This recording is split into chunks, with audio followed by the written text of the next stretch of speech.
Hello साथियों। RPSC exam 10 जुलाई 2025 math का एक बहुत ही अच्छा क्वेश्चन आप इसको देखें।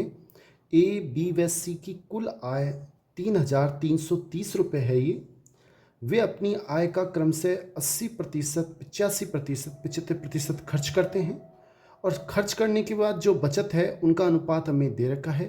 बी की दैनिक आय कितनी है वो हमें ज्ञात करनी है। देखो साथियों कैसे करेंगे। देखो वो खर्च करता है, ए है, कितना खर्च करता है 80%, तो बचत कितनी करेगा 20%। अब हम उसकी आय निकाल लेते हैं। जो 20% है वो 7 के बराबर है। आय कितनी होगी 100%। वो कैसे निकालेंगे, पहले 1% निकालेंगे। ए की आय 1% कितना आएगा 7/20। 100 से गुणा करेंगे दोनों ओर, तो 7/20 गुणा 100, 20 पंजे 100, यानी कि 35 रुपये ए की आय है। इसी प्रकार हम बी की आय निकालेंगे। बी की आय कितनी आएगी, पहले उसका कितना प्रतिशत बचत करता है वो 15%। 85% खर्च करता है तो 15% बचत करता है, जो कि 6 के बराबर है।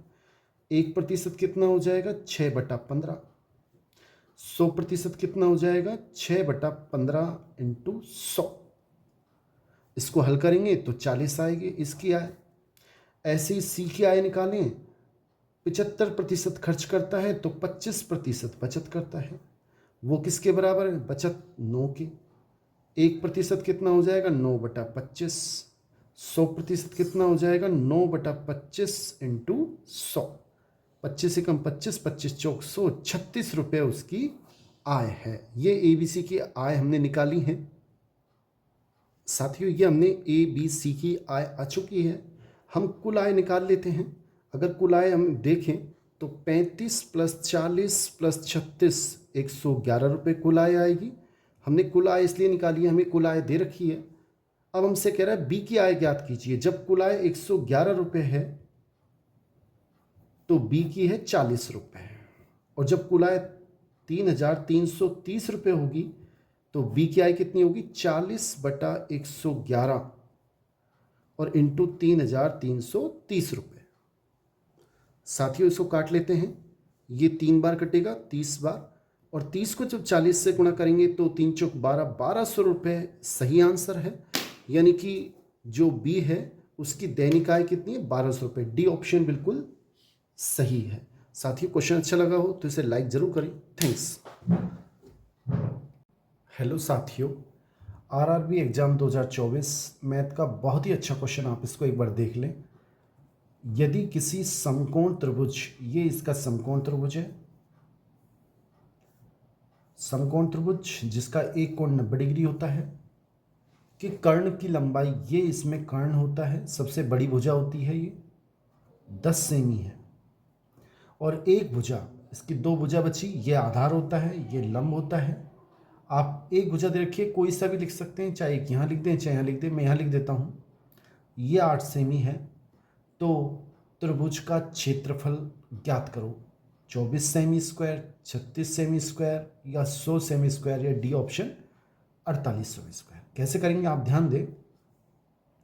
देखो समकोण त्रिभुज का क्षेत्रफल होता है,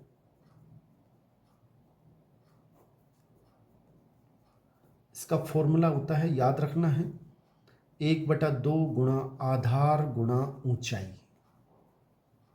अब हमें आधार पता है लेकिन ऊंचाई नहीं पता, यह हमें ज्ञात करनी पड़ेगी। कैसे करेंगे, एक फॉर्मूला होता है कर्ण का स्क्वायर, पाइथागोरस प्रमेय का, इजिकल टू आधार का स्क्वायर प्लस लंब का स्क्वायर। जो मान पता है आप रख दें। कर्ण का मान 10, उसका वर्ग कितना हो जाएगा 10 × 10 यानी कि 100। आधार है 8, उसका वर्ग हो जाएगा 8 × 8 64, प्लस लंब का स्क्वायर। इस 64 को हम इधर लेके आएंगे, 100 में से 64 माइनस हो जाएंगे, 36 बचेंगे, तो 36 बराबर लंब का स्क्वायर। तो लंब का मान कितना हो जाएगा 6 सेमी। दोनों और वर्गमूल करेंगे, 36 का वर्गमूल होता है 6। अब हमारे पास 1/2, आधार का मान हो गया 8 सेमी, ऊंचाई या लंब एक ही बात है, जो हमारे पास 6 सेमी आया है वो हो गया 6 सेमी, 2 से काटेंगे, 2 एकम 2, 2 चौक 8, 4 छकी 24 सेमी स्क्वायर हमारा सही आंसर है, यानी कि ए ऑप्शन बिल्कुल सही है। साथियों, क्वेश्चन अच्छा लगा हो तो लाइक ज़रूर करें। थैंक्स। हेलो साथियों, आरआरबी टेक्नीशियन ग्रेड थर्ड 27 दिसंबर 2024 मैथ का एक बहुत ही शानदार क्वेश्चन, आप इसको देख लें। के किस मान के लिए 7 अंक की वाली संख्या, ये 7 अंक की संख्या है, ये 9 से पूर्णतः विभाजित होगी, मतलब 9 का इसमें पूरा पूरा भाग चला जाए, उसके लिए के का क्या मान होना चाहिए। साथियों, ये हमें संख्या दे रखी है 5 4 5 1 के 6 0 3। 9 से विभाजकता का नियम क्या है?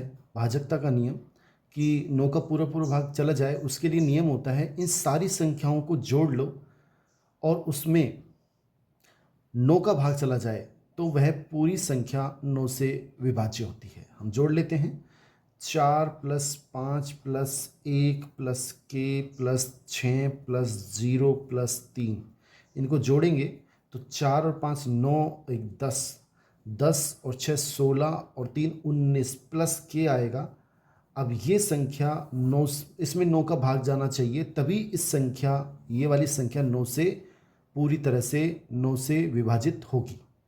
अब इसमें 9 का भाग कब जाएगा? के का मान क्या होना चाहिए? देखो, अगर के का मान आप ऑप्शन से भी रख सकते हैं। अगर के का मान 8 लेते हैं तो इसका मान कितना आएगा? 27, और 27 में 9 का पूरा पूरा भाग जाता है। कितनी बार जाता है? 3 बार।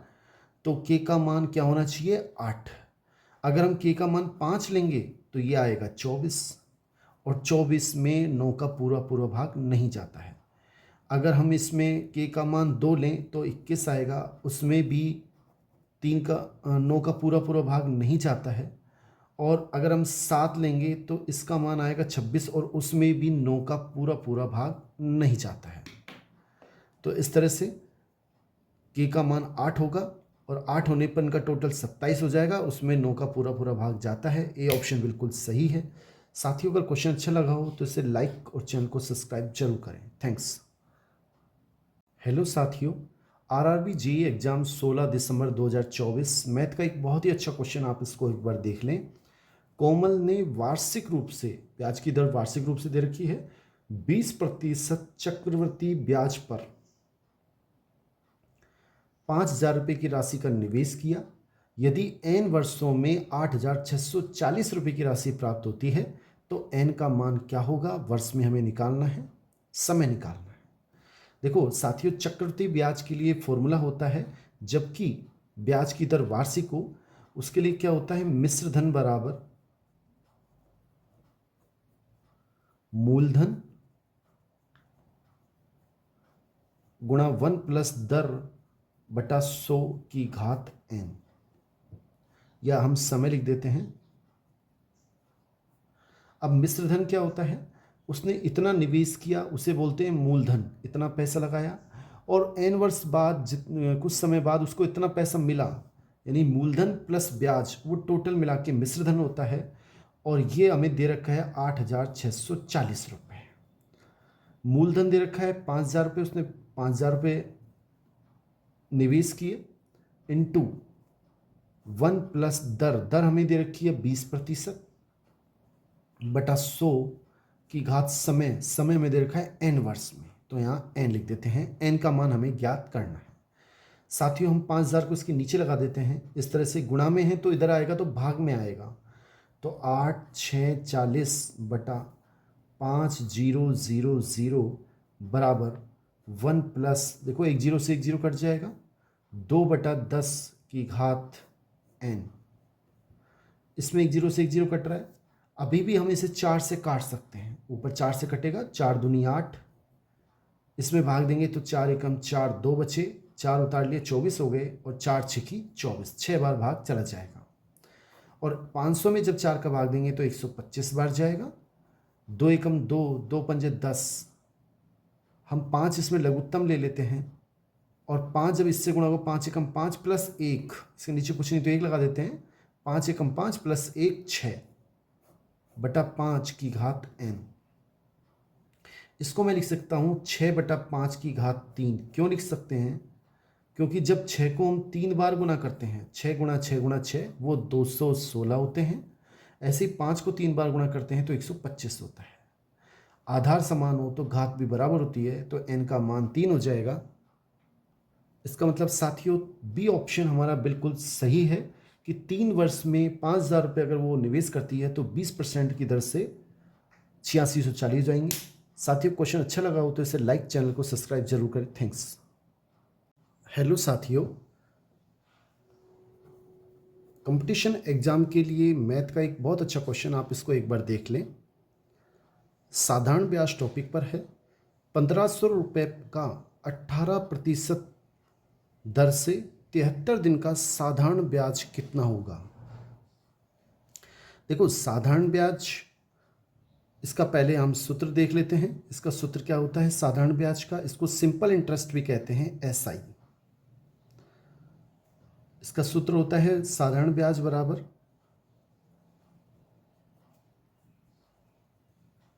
मूलधन इंटू समय इंटू दर बटा 100। ये इसकी गणना हमेशा वार्षिक के रूप में की जाती है।